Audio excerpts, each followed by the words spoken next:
And Taiwan debuts its own COVID-19 vaccine, while Haiti continues to recover from a devastating earthquake.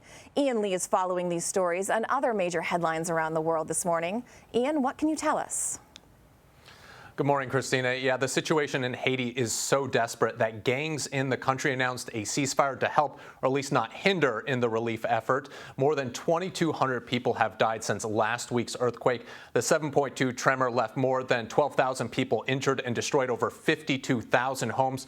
Haiti's gangs had been hijacking aid trucks and ambulances, making relief work extremely difficult. Some aid agencies have resorted to helicopters to move supplies. Meanwhile, the USS Arlington arrived in the country over the weekend, bringing doctors, nurses, medical supplies, 2 helicopters, as well as 200 Marines.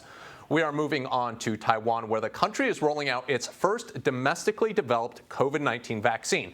The president got the shot earlier today to give it a boost of confidence, but some critics are saying the drug was rushed. Regulators granted the drug maker emergency approval despite clinical trials not being completed. The company says so far there were no major safety concerns.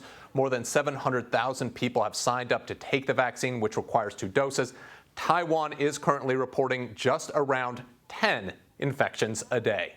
Next, we are heading down under, where police clashed with thousands of protesters across eastern Australia over the weekend.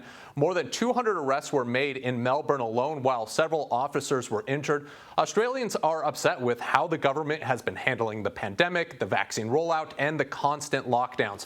Southeastern Australia extended its stay-at-home order as COVID-19 outbreaks continue to spread. The strict measures, though, have kept the death rate low. Australia has had less than 1,000 people die from the virus.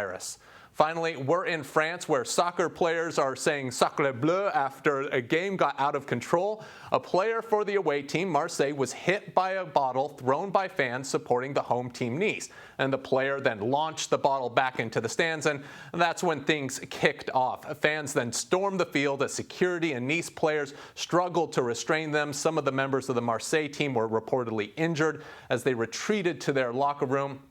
Christina, Marseille players had been targeted all game by water bottle throwing hooligans.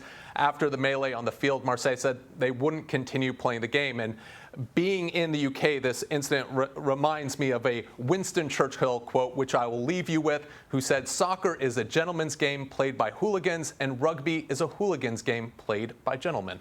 Ian, thank you very much.